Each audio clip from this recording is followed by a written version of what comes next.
Hi guys, welcome back to my channel. Today I'll be creating some kitchen cupboards and I'll be using this little tool. It's called a pocket hole jig. It makes the job 10 times faster, guys. I'm telling you, it's a tool that guides your drill to make some angled holes in the wood so you can then hide some pocket screws inside these holes to connect two boards together. So guys, it's a very fast way to build strong furniture without visible screw heads.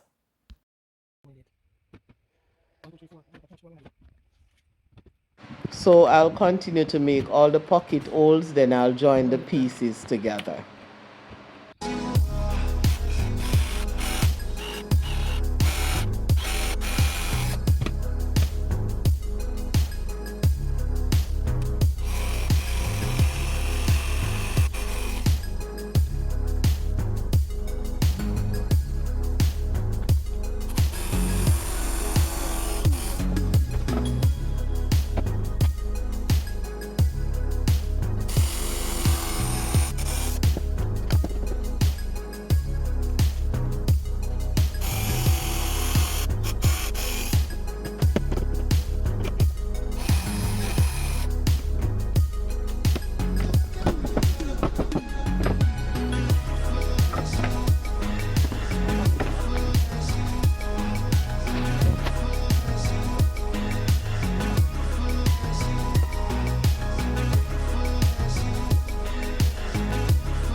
As you can see guys, I'm doing the assembly now. I'm joining the wood together to create the cupboard. So I'll be framing up 3 pieces of cupboards guys, but I'll be just doing one on camera.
So today's day 2 guys, I'll be making the drawers for this unit. So I'll be making 3 drawers, 1, 2 and 3.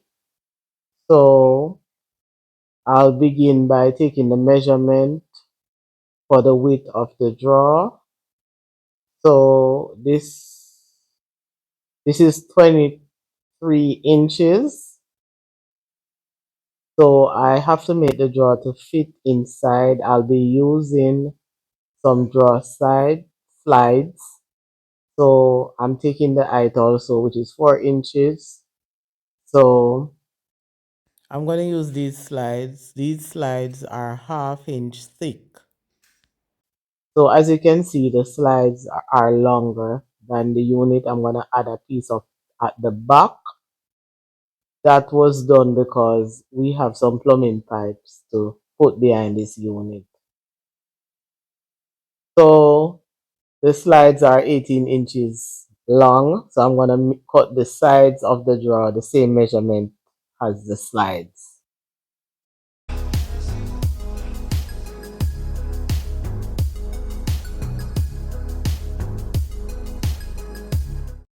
So now this is 18 inches for one side and I cut the other one, the same thing, 18 inches for the other side. So now for the back and the front. Remember the measurement, the width was 23. So it's 23 minus 1 inch for the slide. Then I'm going to minus another inch. So that inch will be half and half, which is 1 inch. I'm using half-inch ply. So in all, the measurement would be 23 inches minus 2 inches, which will be 21 inches for both the back and the front of the drawer box. I'm going to add some facing to the front of the drawer. So this is how I get my 21 inches. Now I'm assembling the drawers. The nail gun would have been much more faster, but I don't have the nails to fit in the gun. I don't have the size. So I'm just using the same nails or staples or brads. I'm using brads to tack the drawer together. So I'm just tacking it up, and then after which I'll square it so that when I'm sliding in the drawers, they will be easier to go in. They won't stuck.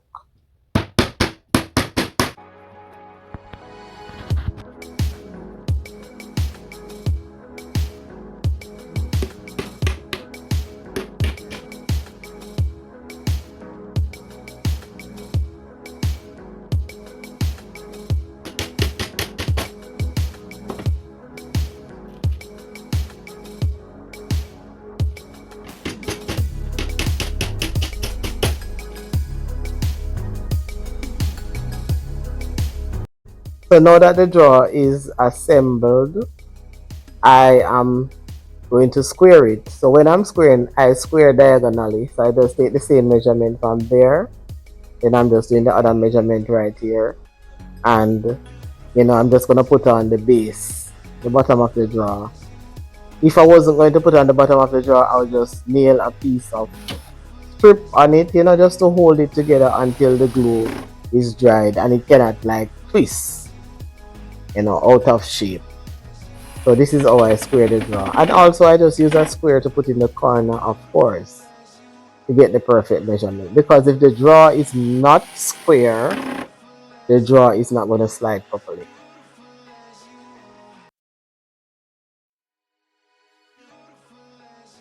So now I'm going to test this drawer to see if it fits in the unit. So yes, as you can see, so I have the space leave for the drawer slide. So these are the drawer sides, guys. So they come, it can be separated, yeah. So I'm taking out that part. So one part will go on the drawer and the other part will go on the unit.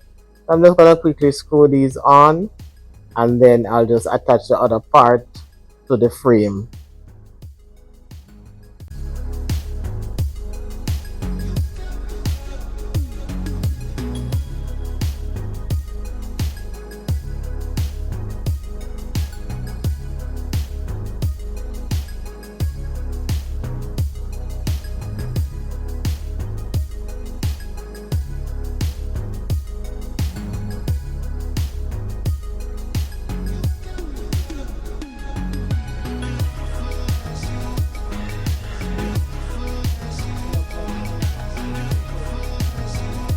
Now for the frame, I put this piece of board just to hold up the drawer slide. Just like a little piece of sample, to assist me to hold up the drawer slide.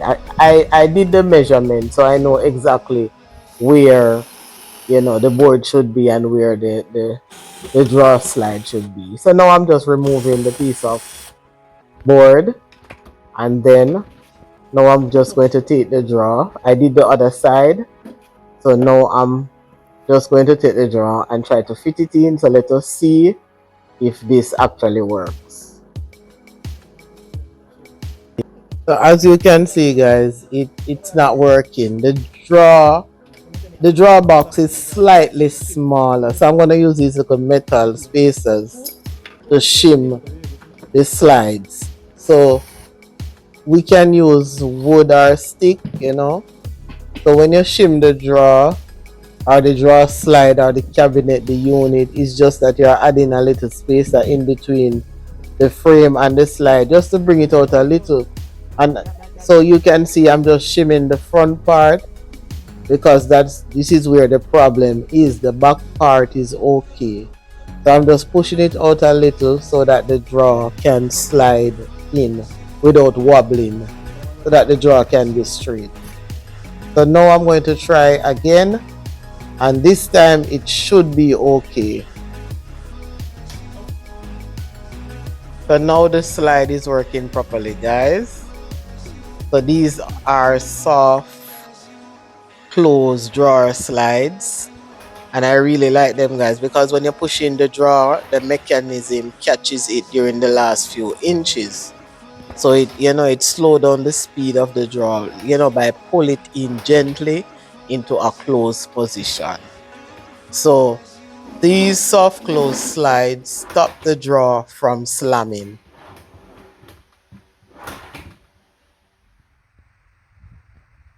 So we have completed all the frames for the cupboard, guys. We did one big one, this one, and two smaller ones with three drawers. So these are all the facing for the drawer box. I didn't want to put them on now. I'll put them on after I spray them. So today we are sanding and we are preparing them for spraying, guys. So these are all the facing. So in all we made 10 drawers. So guys, as you can see, the slides are in this big unit. This one is sanded. I started the priming already, and I didn't bother to remove the slides. I just taped them up. I think that would be too much work. In the next video, you'll get to see when I'm spraying these kitchen cupboards. So guys, I'm back in the kitchen today, guys. I'm going to redesign this island. So I do not like the shape of this island. It has a polygon shape with a little corner cut at the side, as you can see. So what I did was to basically pull down the whole entire island, pull it up, and redesign it. So I created a rectangular shape. I just want it to be plain and simple. So today I'll be adding some decorative panels at the front. So I'm just going to show you how I did all of that. So these are the panels, guys. This part of the work is just pretty straightforward. I'm just cutting, measuring the panels, cutting them. These are slot walls, PVC slot wall panels. I wanted black. I could not get the black. So I'm just adding this color. In the next video, you'll get to see how I actually change the color of these panels. So what I did was to just cut them up, get the measurement, cut them up. And whatever work I'm doing, I like to lay out my design on the floor first to see how it look before I actually put it on the wall or the unit or whatever I'm working on. So basically this is straightforward. Just put them on, slot them in, nail them. I'm using a nail gun, or you can use a stapler and just slot them on. So that's basically it, guys.